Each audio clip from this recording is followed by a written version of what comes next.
there was a player brawl. There was a controversial penalty. There were things kicking off all over the pitch. There was what looked like a perfectly legitimate goal disallowed. God, I've missed the Championship.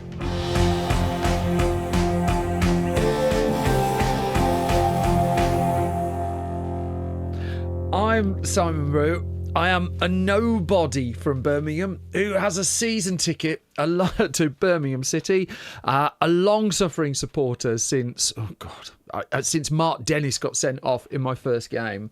And so just over the course of this season, I'm just going to just chat about what's been going on in and around the matches. And in particular, we've just had the season opener, which is the season opener. I'm sounding American already.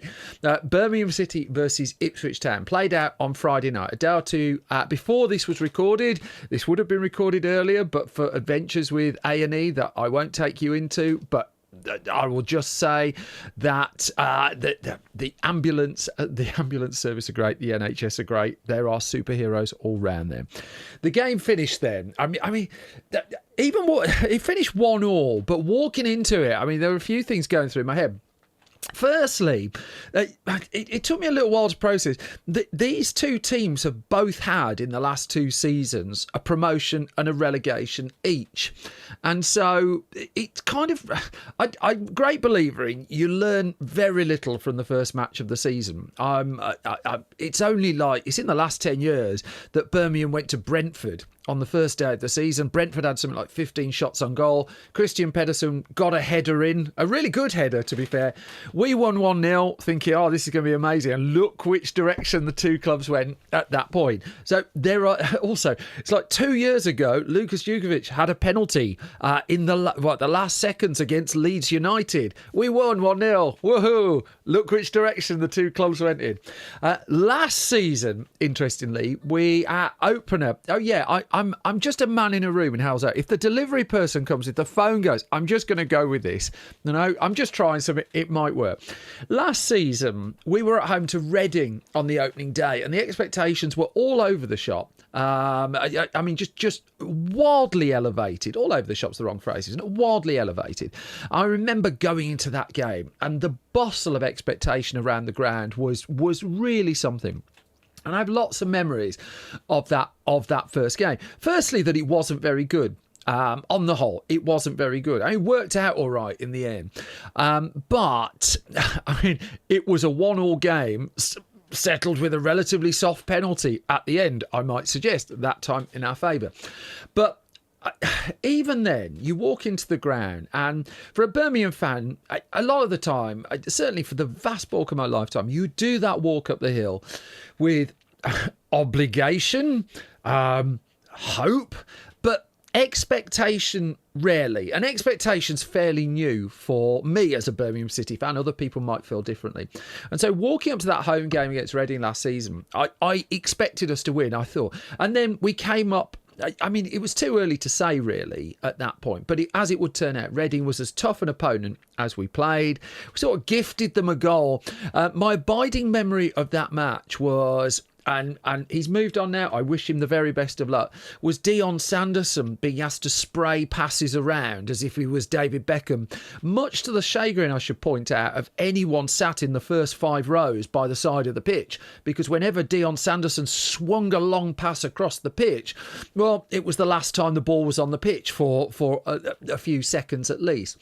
I also remember Emil Hansen, when he came on as sub, pretty much turned that game.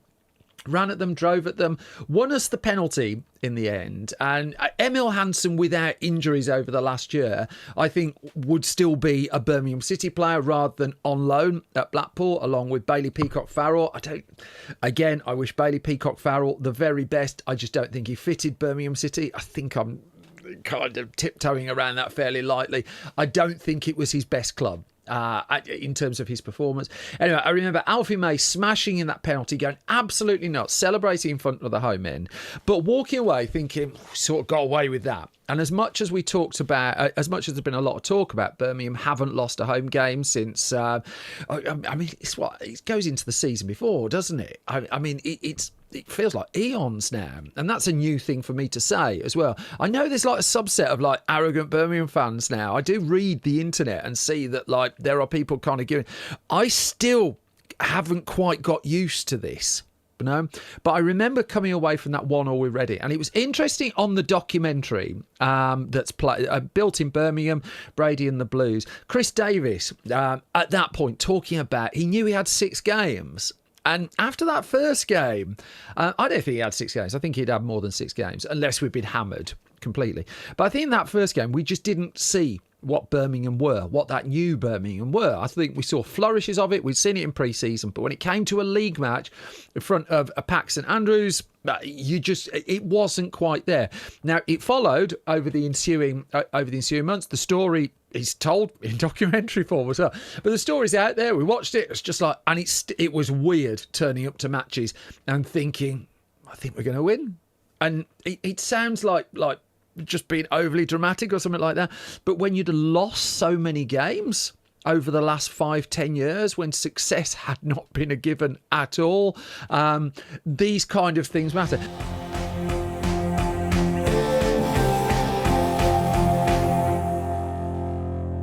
Also, before I get into this as well, what a shit show, if I can say, that if you go back a few years, I sit in the Cop. I'm block 37, renowned for not the loudest block. If you read some of the internet boards, I sing. My bloody hell did my 12-year-old sing. But the seats where my season ticket were before were amongst those that were just that were just condemned, and our ground was unusable. Half the capacity gone because of poor owners, lack of maintenance, and you know what? Just safety. And over the last week or two, I'm coming back more directly to the Blues in a minute, but over the last week or two, there are clubs out there. Sheffield Wednesday's stand is effectively condemned. It's just not safe. Fans can't sit in it.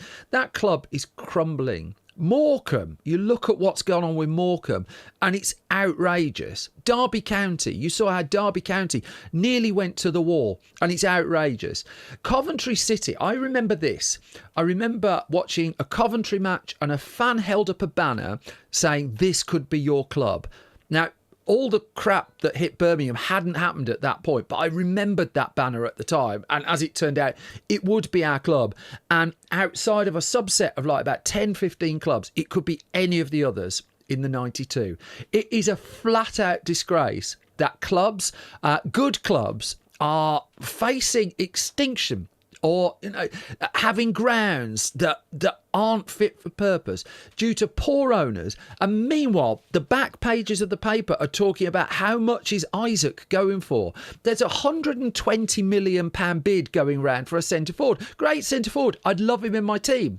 You know, it's not a question of that, but it's obscene and it's wrong. And I would suggest, for what it's worth, a 0.5% tariff on football transfers in the Premier League, to put a fund there that if there is a club that is on the verge of extinction, it is not reliant on a local benefactor or someone coming in and just doing a get-rich-quick deal.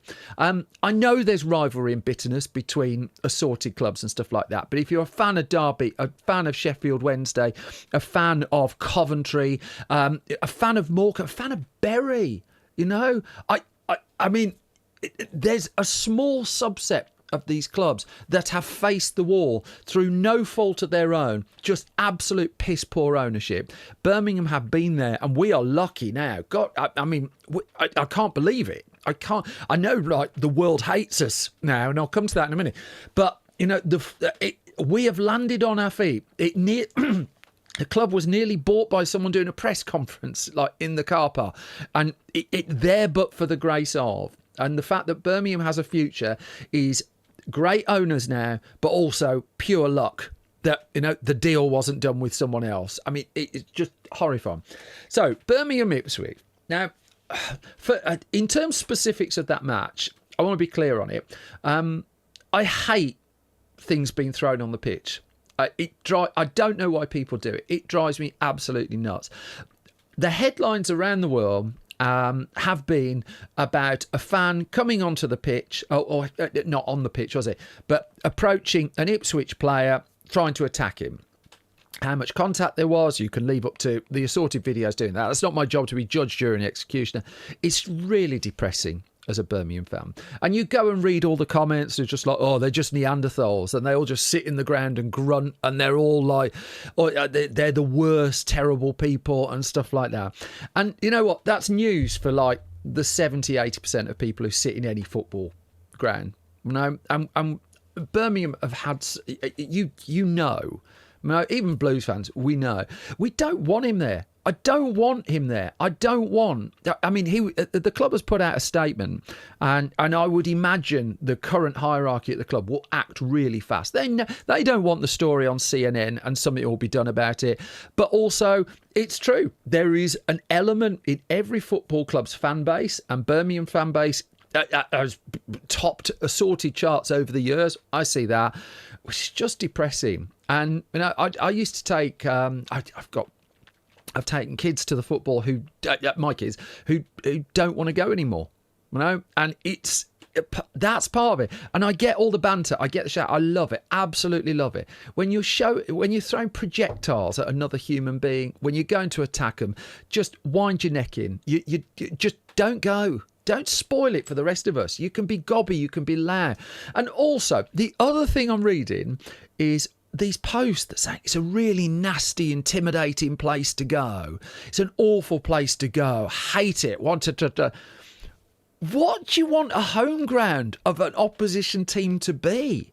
Do you want red carpet laid out? If we accept that there's a line of fan behaviour that shouldn't be crossed, and God, I accept that completely, right? What do you want? No, for 10 years we've been giving you a win whenever you turned up, and now the time when we actually turn up and give you a match, you're complaining about that. It is not the job of a home crowd to roll out the red carpet, to buy you all a drink, to check you want some sweets at half time. It's the job to keep you safe. It's the job you can watch the match in safety. All of that, right? But it's supposed to be intimidating. It's supposed to be like a place you don't want to play. I remember Arsene Wenger saying it when Alec McLeish was Blues manager, saying something along these lines. It's just like, oh, it's hostile, it's intimidating. McLeish said it's music to my ears. And he was right. You want a hostile home ground, surely. Also, I mean, we're just not liked now. And appreciating there are things Birmingham City have done over the years that have not exactly extended the hand of friendship and have not endeared us to certain people. We're a target now.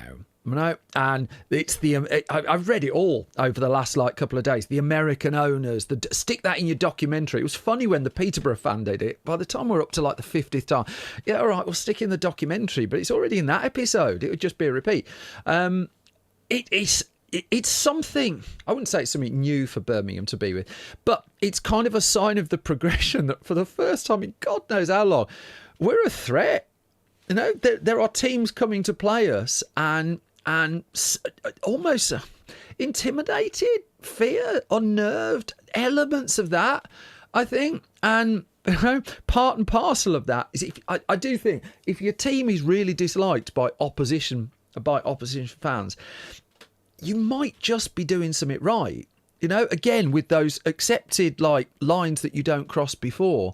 But you know, you're supposed to be trying to win matches and get promoted and win things. And part and parcel of that is you sacrifice being lying. It's like, as long as you're not crossing the lines, what on earth's wrong with that? What do we want? Do we want us not to I don't know. That kind of stuff absolutely baffles me. Really baffles me.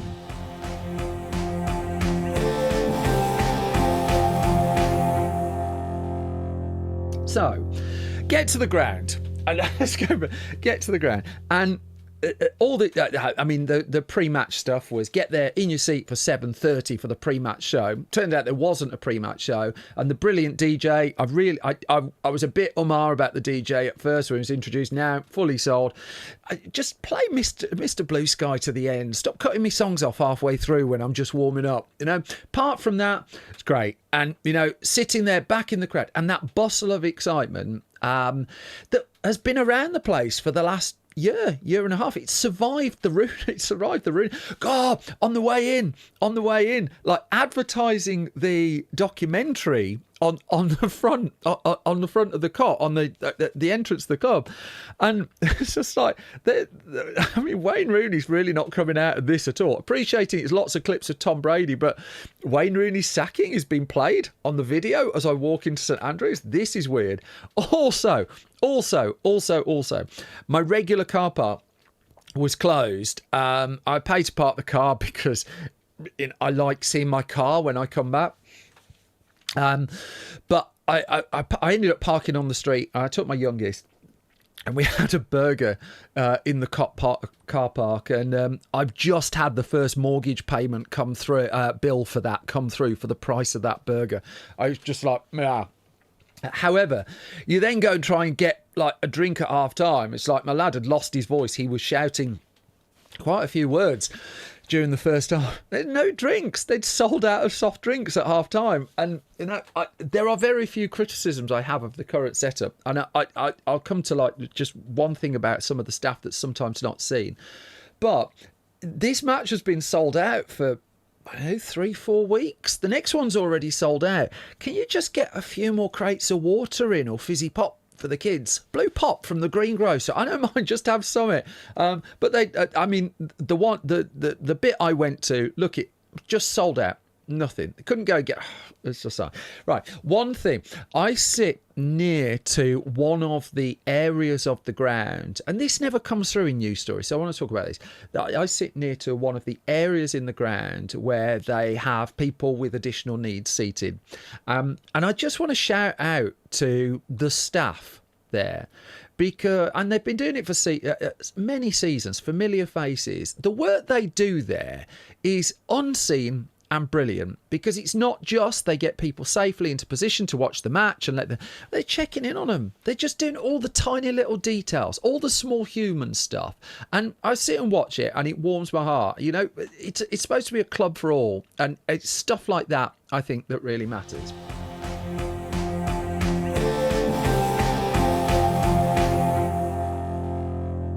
So we start the match. God, the match, right.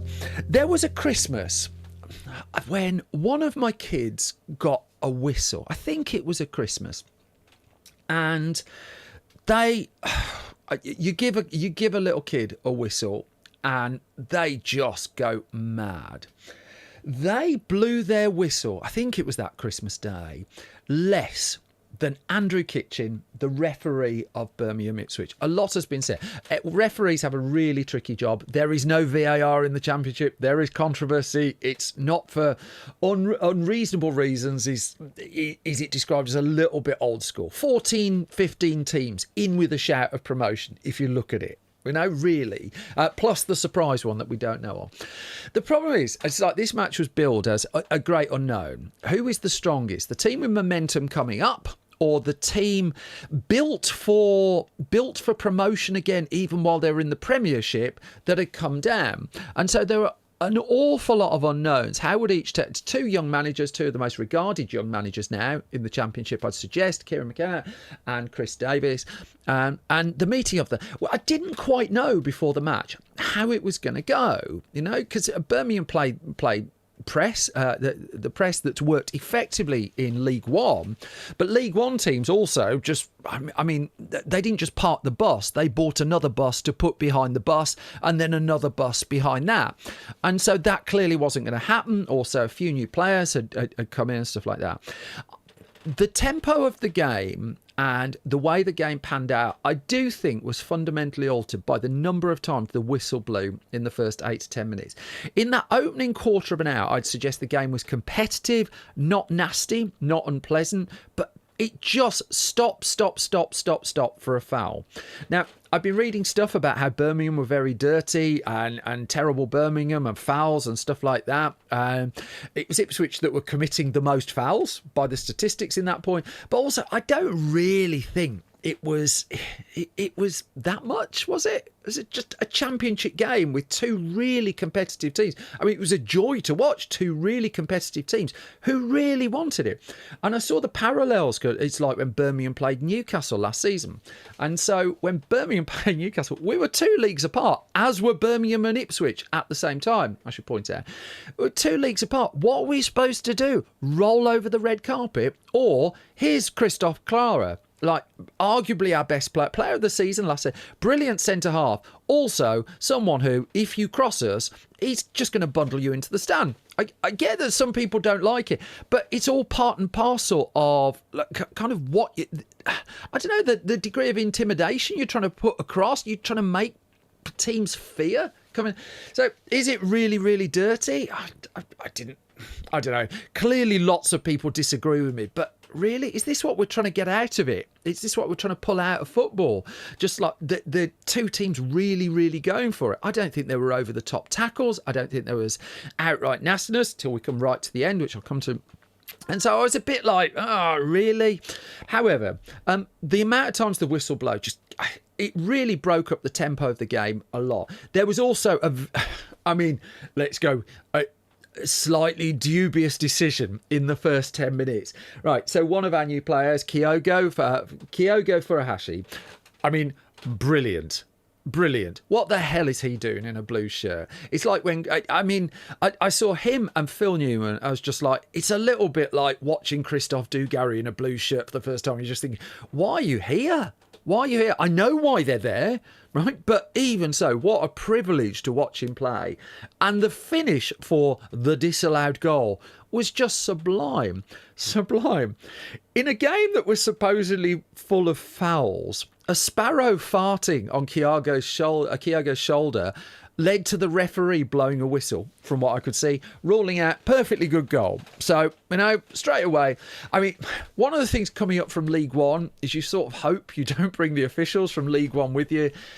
Yeah, that didn't really work out, did it? However, certainly the first 20, 25 minutes or so, the energy from Blues was just great. And it's not just the press, it's the work off the ball. There were a couple of times where I was just watching kind of that way while the ball was that way.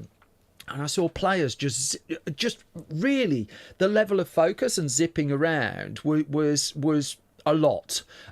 I think, zipping to the end of the game. When Tommy Doyle came on, I thought that was really interesting as well, because Tommy Doyle had been ill all week, apparently, we were told afterwards, came on, made an impact, but also it wasn't just his running, it was where he was telling his teammates to go. And this isn't a player that's been signed 2 days before deadline or anything like that, like we used to do.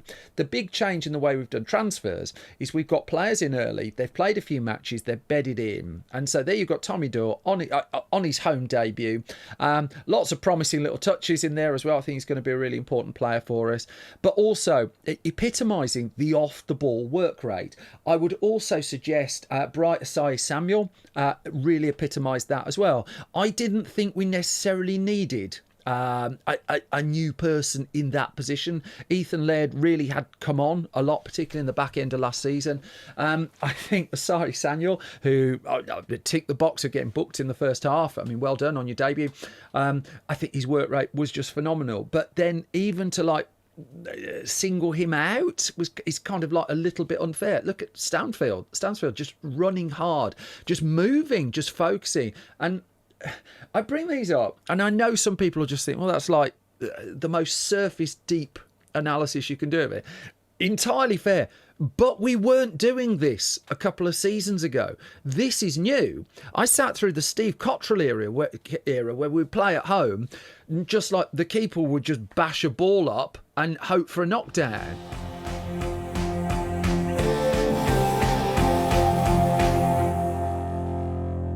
We've been through a lot of bad things, and we've been through Ita Karanka, where if you took a 1-0 lead in the 3rd minute, he'd pull all your strikers off and put the defenders on. We never took a 1-0 lead in the 3rd minute under Karanka. But, this kind of stuff is new. Shouldn't be new, but it's new.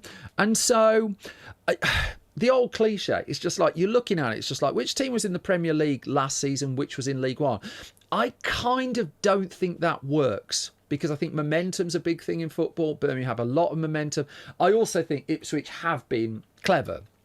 And as much as I don't think they want to be known as a team who, in the Premier League, were cannily signing players to get them back up when they were relegated, you can kind of see a bit of that. And they were absolutely no pushover at all. But by God, would they have got off that pitch knowing they'd had a game. They were pushed and pushed and pushed and pushed and pushed, and it was a joy to watch. It was a real battle on the pitch, and I think we edged it, in truth. Now, after about half an hour, Ipswich come back into it, as you would expect.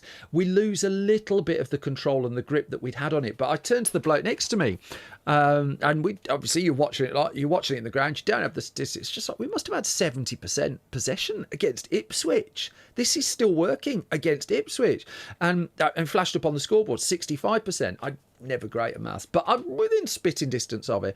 And again, to hold that against a team who, with no disrespect to teams we played last season, are notably a lot better. I thought that was something. Actually, I thought that was something. I thought that was really.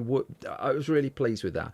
Also, do you know what boils my piss? Going back to the transfer thing, how are Manchester United, who were laying off their lowest paid staff, couldn't afford them at all, spending 200 million on strikers when clubs are going out of business? How's that right as well? Anyway, the PA system also at Blues, while I'm just getting to say, is notably improved. Couldn't hear a thing for good reasons, because the place was so loud.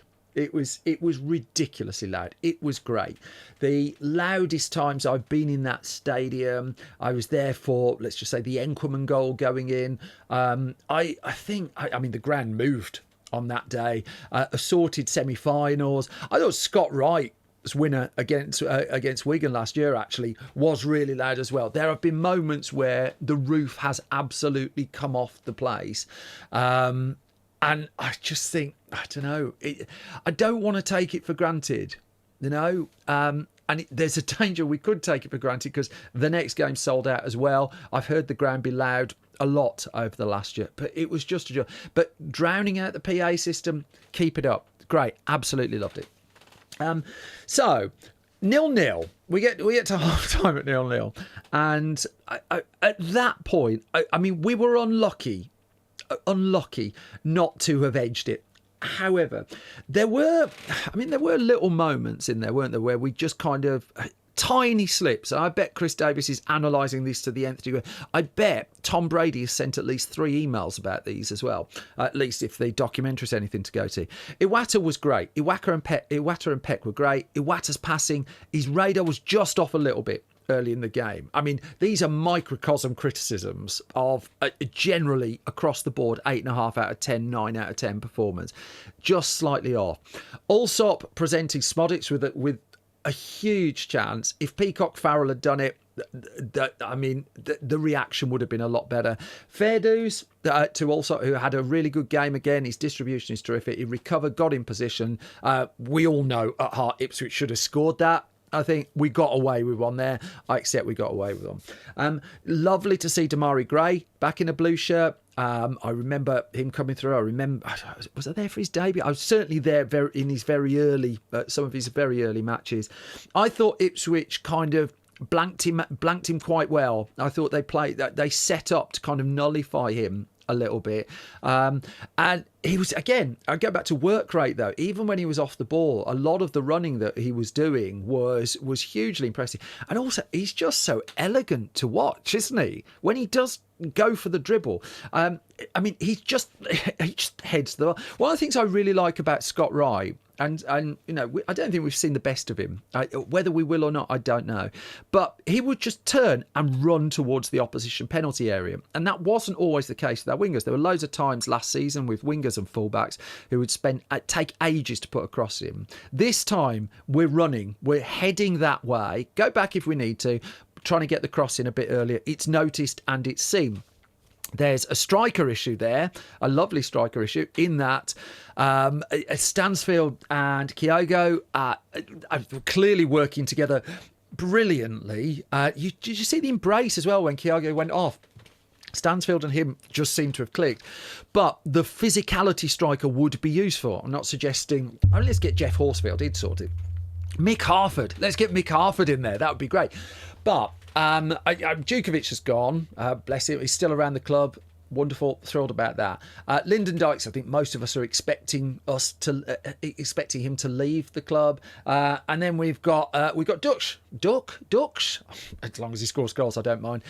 He might be the person to fulfill that role. I think against some teams we're going to need more of a physical presence when the crosses are coming in.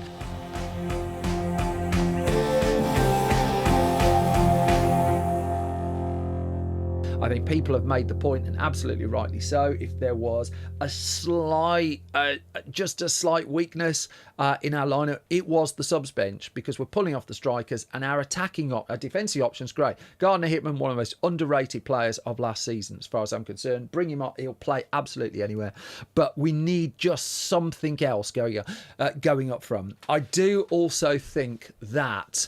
I mean, if you remember when we were playing like Crawley last December, there were the games where you're just thinking, half your team's injured, you need someone else. The strength in depth is just going to be hugely, hugely, hugely important. This is not a league we are going to win by zillions of points or anything like that. It's a different challenge to last season.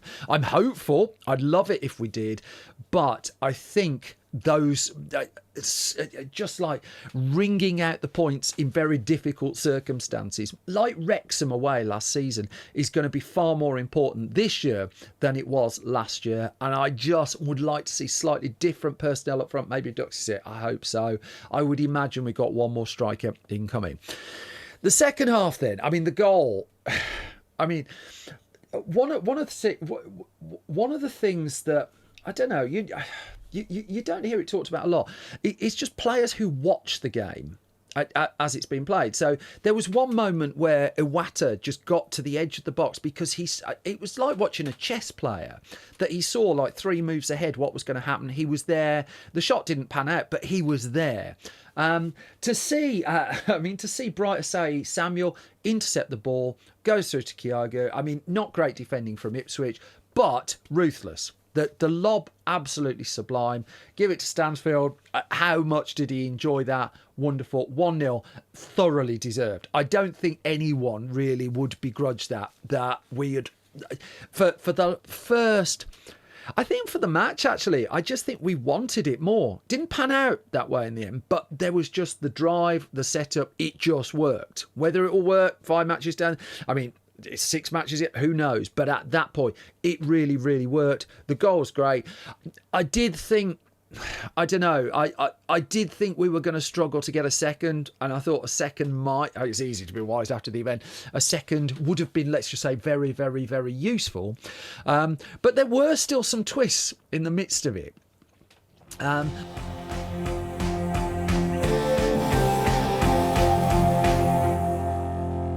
Ashley Young coming on. I mean, Kieran McKenna's just thrown him a joyful bone there, hasn't he? Ashley, go on. Like 15, 20 minutes left or whatever. It's a friendly group. It will be absolutely fine. I mean, it was not the most popular substitution I've seen. Again, God, I love the Championship. A full house, just like getting on a player's bat again within lines of safety and stuff like that. But, it's such a cliche to say proper football, but yeah, I mean, it was quite something. There were a lot of niggly fouls. There were a lot of, particularly in the second half, and there were lots of players just going to the ground really, really easily. I don't think they were doing full-on Grealishing on the whole. I think there was a little bit of it, but not like to the extent we've seen. I understand the frustration. And, the ref, I think he mildly improved up till about the 85th minute, but it just didn't feel like he had a proper handle on it. And I don't know, I mean, the whistle just kept going off and going off, didn't it? It was on. And then, oh God, and then, I mean, we just go to the end, don't we? And the end is where it just sort of kicks off.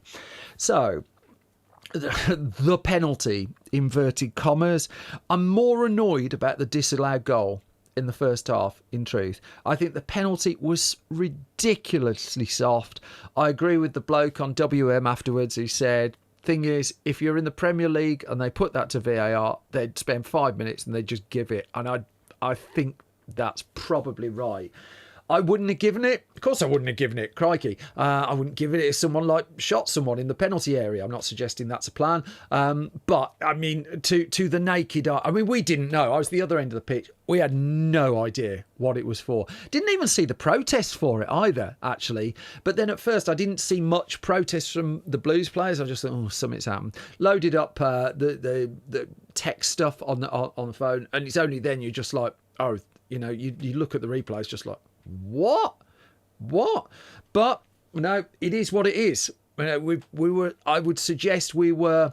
I don't think it was anywhere near as soft. A beneficiary of a get out of jail penalty last season at exactly the same point. So you know, you win some, you lose some. The celebration, right? I mean, I was just laughing at first. The celebration when George Hurst knocks the penalty in. Not a great penalty. And I get, right, that you've scored the equaliser. I know he's an opposition player, but I get you've scored the equaliser in the 95th minute in a really dodgy way. You're going to give it live. To see him like run up to the Birmingham fans as if he'd done a Ronaldo worldie was hilarious. I'd barely seen him all game. And he's just lauding it up as if he's just like done something spectacular. However, I accept it's a penalty in the 95th minute. But of course, it kicks off. Then you get one of their players, was it Chaplin, I think it was, kicks the ball into the stand. Did they deliberately mean to hit one of our players in the stand? I don't know. Wasn't the wisest move, particularly when Christoph Clara's watching. Now, there was a bit last season. Was it the Wrexham game where Bielik got sent off? And it was, you know, someone wronged our team. I'm coming in to sort it out. I like that. That bit I like. I like Clara will come in and defend our team. And he's straight in there. And I don't want to mess with him. And I'll vote for him already for player of the season next year if Phil Newman plays only half the number of games. Newman and Clara is I mean, the best centre-back pairing we've had in like the last 20, 30 years has been Roger Johnson and Scott Down. And if these two stay together for another season or two, I mean, they're just going to eclipse it, aren't they? I mean, where did we get them from? Recruitment team, I salute you. So, player kicks the ball into our fans. It kicks up. Then, I mean, just a bloody idiot. Just, I wouldn't say they spoilt it for everyone, but it wasn't far off, was it? Just like what had been a really raucous, raw championship game where we really taken an ex-Premier League team last season to and they given them a get out of jail card to come away with a point. One of our fans spills over. It just makes me want to weep. Makes it. God knows the people pumping the money into the club think when just like one pissed up Egypt just decide, oh no, what I'm going to do, I'm going to go. No, we've got to stop it. We've got to. I mean, it's a bigger football problem, and I'm assuming the ban will come. It should come. It has to come. I mean, I was in the ground with the Grealish, and it's just like your heart sinks. You just know what's coming, and yeah, and it's just dominated the conversation after the match. And I mean, I've brought it up here as well, haven't I? And it's just miserable to talk about, but it's part and parcel of it.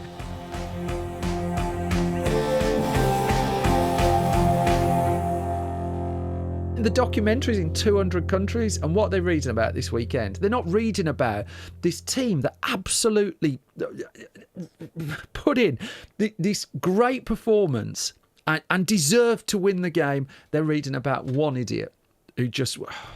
And also, I saw the other bottles going as well, and you're just like, oh, God. I mean, why? Every club has them. I get it. Every club has them. It doesn't cheer me up in the slightest. The football did. The experience of going to the Blues again, apart from selling out of... Where did they get the plastic drinks from to throw onto the pitch? They were sold out. I couldn't buy one. Maybe that's where they went. You know, everything else around it. However hard done by I felt afterwards, it was just... I'm watching the best... Probably the best squad we've had in the Championship since the Championship became the Championship. I don't know at this point whether it's going to be good enough to go up. I certainly don't think we're going to go down. Every Blues fan at heart is a pessimist. It's really weird to say. I don't think we're finishing in the bottom half of the table. I'm not one of those who's going to predict we're going to win the league or something like that. I'm just going to say, I think we're going to give a lot of teams a lot of problems, and by the looks of it, be incredibly difficult to beat. And if we get one or two more in along the lines of the ones that are being rumoured, I mean, do you dare to dream? I don't know. I know there's people from other clubs watching this, just hoping us to fail. And, part of the game, completely get it. But as one of the many Birmingham fans who's gone through the Karanka era, the Cottrell era, the Zola era, the Monk sacking, the Rowett sacking, the retiring Bellingham's number moment, all of these just like Middlesbrough, to actually see it run properly, to see the football being good, to see players who care about it as much as we do, and to see the experience of going to a match just be that good, and not as a one-off, but as a regular. I didn't think I'd see it. I'm thrilled my kid is getting to see it as well. Next up, Sheffield United at home in the Cup, and then arguably the two more interesting tests, I think. No disrespect to Ipswich, I wish them and their fans well. Away at Blackburn, home to Oxford, and I think then we're kind of starting to get into the meat of what a championship season is. I think Ipswich is probably going to be one of the toughest games, certainly on paper one of the toughest fixtures, although given the weekend results, who knows? We'll see. It's just a delight to be back there, and who knows, I may yet record more boring videos about it, but I need to go and let my kid get his voice back, because you know what, he really needed a few more drinks.